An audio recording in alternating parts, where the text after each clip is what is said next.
Hi students, welcome to Race Max. இன்னைக்கு நம்ம 10th ஸ்டாண்டர்ட்லேருந்து ஒரு டாபிக் பார்க்கலாம். என்ன டாபிக்னா nature of roots of a quadratic equation. ஓகேங்களா? இப்போ இந்த குவாட்ரட்டிக் ஈக்குவேஷனில் டெல் ஃபார்முலா அப்ளை பண்ணி எப்படி சம் சால்வ் பண்ணுறது நம்ம பார்ப்போம். அதுக்கு முன்னாடி இந்த டெல்லுடைய கண்டிஷனை நம்ம பார்த்துக்கலாம். டெல் ஃபார்முலா என்ன?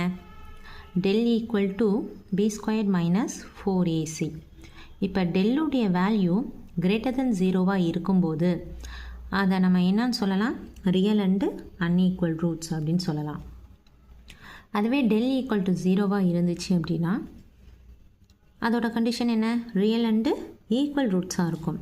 அதுவே டெல் லெஸ் தென் 0வாக இருந்துச்சு அப்படின்னம்னா நோ ரியல் ரூட். புரியுதா? அதாவது என்னது? Nature of roots. ஓகேவா? Nature of roots of a quadratic ஈக்குவேஷனில் டெல் ஃபார்முலா அப்ளை பண்ணும்போது டெல் கிரேட்டர் தெனாக 0 இருந்துச்சுன்னா என்ன வரும்? ஈக்குவல் டு 0வாக இருந்தால் என்ன வரும்? லெஸ் தென் 0வாக இருந்தால் என்ன வரும்? அப்படின்ற இந்த 3 கண்டிஷனை நம்ம நல்லா ஸ்டாண்டர்ட் ஆகிட்டால் தான் வரக்கூடிய சம்மை நம்மளால் ஈஸியாக என்ன பண்ண முடியும்? சால்வ் பண்ண முடியும். ஓகேவா? ஓகே, இந்த கண்டிஷனை அப்ளை பண்ணி நம்ம இப்போ ஒரு சம் பார்க்கலாம். தேர்ட் லெசனில் எக்ஸாம்பிள் 3.40 என்ன கொஸ்டின் இருக்குது? Determine the nature of roots. என்ன ஈக்குவேஷன் கொடுத்துருக்காங்க? X square minus X minus 20 equal to 0. ஓகேவா? அப்போ இது பவர் 2ன்னு இருக்குது. அப்போ இது என்ன ஈக்குவேஷன்? இது ஒரு குவாட்ரட்டிக் ஈக்குவேஷன். ஓகேவா? சரி, நமக்கு என்ன தெரியும்? we know that what is the formula? Del formula சொல்லுங்கள் பார்க்கலாம். Del equal to B square minus 4ac. இது வந்து டெல்லுடைய ஃபார்முலா. இப்போ டெல்லுடைய வேல்யூ கிரேட்டர் தென் 0வா இல்லை ஈக்குவல் டு 0வா லெஸ் தென் 0வா அப்படின்னு ஐடென்டிஃபை பண்ணணும். அதுக்கு முன்னாடி நமக்கு என்ன வேல்யூ தெரியணும்? ஏபிசி இதோடைய வேல்யூ தெரியணும் இல்லையா? இங்கே கொடுத்துருக்கக்கூடிய ஈக்குவேஷன் இருக்கு இல்லையா? இந்த ஈக்குவேஷனில் இருந்தால் நம்ம ஏபிசியுடைய வேல்யூ எடுத்துக்க போகிறோம். ஏவுடைய வேல்யூ பாருங்கள். இந்த எக்ஸ் ஸ்கொயருக்கு முன்னாடி என்ன இருக்குது? ஒரு கான்ஸ்டன்ட் டேர்ம் 1. ஓகேவா? அடுத்தது பியுடைய வேல்யூ என்ன? -1. ஓகே, அண்ட் சியுடைய வேல்யூ என்ன நமக்கு? -20. சியுடைய வேல்யூ என்னது? -20. ஓகே, இப்போ இதை நம்ம அப்ளை பண்ணலாமா? Del equal to what is the B value? -1 the whole square -4 × 1 -20.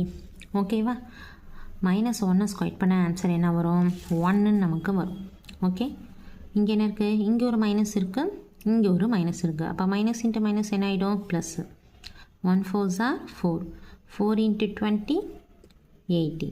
ஓகேவா? அப்போ ஓவரால் ஆன்சர் என்ன? 81.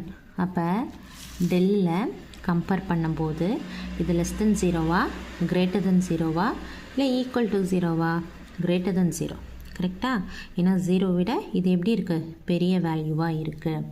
அப்போ 0 விட ஓகே, அப்போ கிரேட்டர் தென் 0வாக இருந்துச்சு அப்படின்னம்னா டெல்லுடைய கண்டிஷன் என்ன படித்தோம்? Real and unequal. ஓகேவா? அன்ஈக்குவல் ரூட்ஸ் அப்படின்னு படித்தோமா? அண்டர்ஸ்டாண்ட் ஆகிடுச்சா? ஓகேவா? ரொம்ப ஈஸியான ஒரு 2 மார்க் கொஸ்டின். ஓகே, இதில் ஃபஸ்ட்டு என்ன கொடுத்துருக்காங்க நம்ம பார்க்கணும். இது ஒரு quadratic equation. X square minus X minus 20 equal to 0. நமக்கு என்னென்னு தெரியும்? டெல்லுடைய formula B square minus 4ac தெரியும். ஓகேவா? அப்போ A value, B value, C value, இந்த வேல்யூவை இந்த டெல் ஃபார்முலாவில் அப்ளை பண்ணோம் அப்படின்னம்னா நமக்கு கிடச்சிருக்கக்கூடிய வேல்யூ ஈக்குவல் டு 81. அதாவது கிரேட்டர் தென் 0வாக இருக்குது.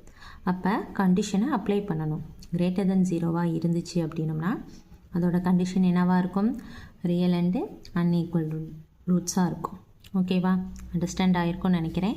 தேங்க்ஸ் ஃபார் வாட்சிங்.